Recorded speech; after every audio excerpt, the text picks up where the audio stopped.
Okay. At that point, I shall move on, and we'll go to Glyn on patient transport. Thank you very much, Chair. I won't rehearse the paper, but I will mention the process by which we've got here. So we've had monthly updates on the patient transport service and quarterly updates to this committee about progress. It has been fast moving, and we're now in a position where we went live with part of the patient transport service, transferring over to South Central Ambulance Service at the beginning of March, and we expect this final parts of this, which is a lot of renal patients. It is the biggest part, to go live on the 1st of April, which is Saturday, transferring over from Co-Performer to South Central Ambulance Service. In this process, the ambulance staff have been trained by South Central Ambulance Service and are starting to work. For them, we have some good assurance that the service that is being set up by South Central has been well planned. The acute hospitals have been trained. The new staff have been trained in their system. And the original rollout has been successful so far.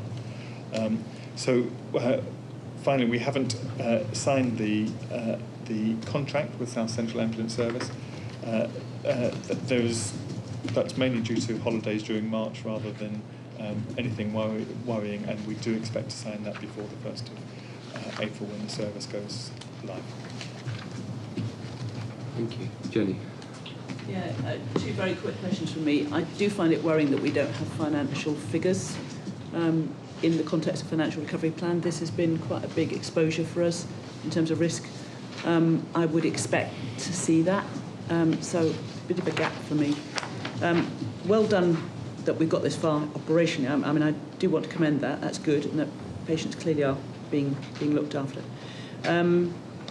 But I also worry that the issue of self-care, which is something we've talked about, or I've talked about, right through this, still isn't featuring.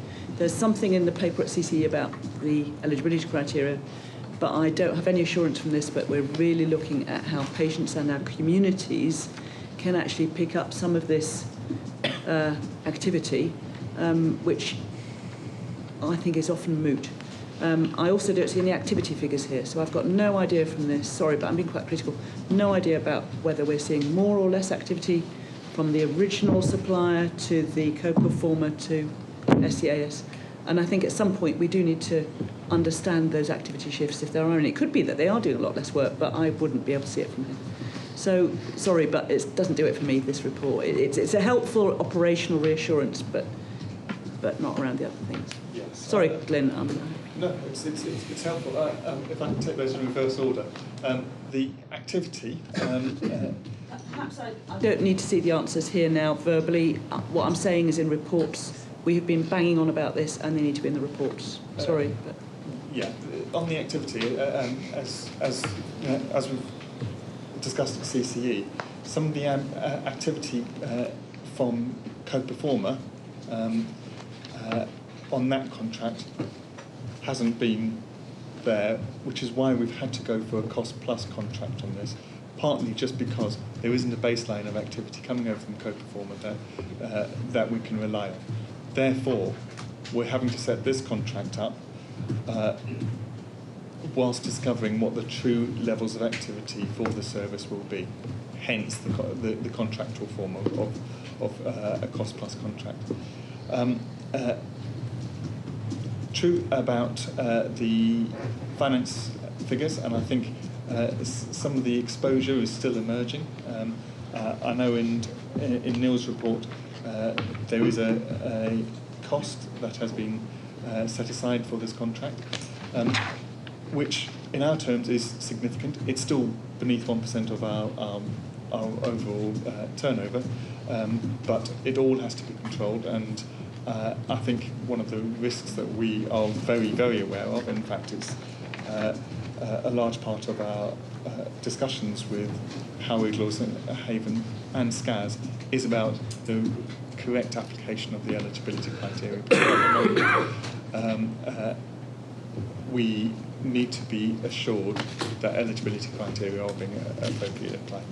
We've got a 3-month break on that contract, at which time we expect to really look at how the eligibility criteria has been applied. Because the potential here is that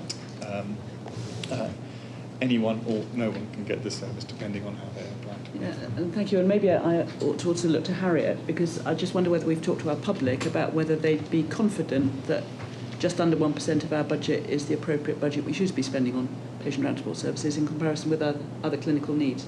So, you know, again, that kind of conversation with our public is very urgent, I think. What should we be spending our NHS pound on? Okay, which is a bigger question, which I'm sure we'll come back to. Jan. So I'm just going to follow on from what Jenny's suggested in terms of our engagement. And I have 2 concerns. First is around the communication engagement, which says it's being led by Highway, Lewis and Haven, which I understand.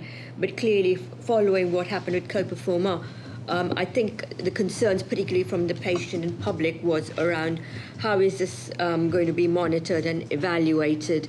And just to sort of say that they are leading on it, that's fine, but it'd be useful to see what that communication plan is in terms of the transition, and clearly where patients and public have concerns, how is that going to be monitored, and where can it be flagged up at an early stage rather than find when the whole thing is deteriorating and falling apart and suddenly you're seeing it from the media, having to deal with it. And clearly, now that we've come this far, I think it'd be useful to see something, a much more stronger and robust communication and engagement, which looks at how it's going to be monitored and evaluated.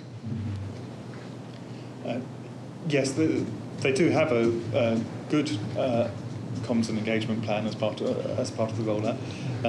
The majority of that plan focuses on the providers, who will be at the front line of the conversations with patients when they come, whether there's a delay in the transport or if people aren't able to turn. So Highwood and Lewis have got a very good link with the providers, so that we should get a much faster turnaround than we did originally, with feedback from patients. I also have to say that our comms team have been very engaged throughout the process to try and support Highwood, Lewis and Haven. So it's not that we've just abdicated all responsibility and left it. We've been very involved in all the comms. Rafe and then Chris. Mine is a wider one, it's not really about patients. In the papers after the Simon Stevens letters about our directions is the register of decisions made by the CCE. And in view of what's happened with patient transport, which has affected our bottom line, can I take it that all the decisions that have been made by the CCE are going to be reviewed in relation to the financial recovery plan? And whether within those decisions are implications for our finances that might not have been apparent at the time when the decisions were taken? My understanding, but Neil will correct me, is that the financial implications of decisions taken in the last year are all mapped through into the plan. If that is so. I'm conscious that this was something that the contract went down for reasons. It's cost us money to put it right, and thank you for your hard work in achieving what's been so far a good process. I just want to make sure that the list of decisions that have been made by CCE have been reviewed in light of the financial recovery plan. Right, so I think there's 2 separate issues that are there. One is, are they all contained in the plan as they are? I think you're asking the question, ought we to have made those decisions? Could we undo them? Should we? Are there decisions there that should be undone because of our financial position? But why would it- all I'm sorry. saying is they need to be. Yeah, I at need the to be risk of assured asking they're a being daft reviewed. question, why would it be those decisions, not any other decisions we made in previous years? I mean, the point is, in the position we're in, all of the things that we've done and all of the things that we think we're going to do in the future need to be looked at. Yes, So that will be part of that. Okay, that's the answer to my question. Chris? Final cost implications of the patient transfer service not yet known, in part because we've got cost plus with SCAS, sorry, whatever the right terms. And that's because we don't know what the baseline volume of service is, which was actually one of the fundamental problems with the co-performer contract. Co-performer argued we'd set the baseline wrong.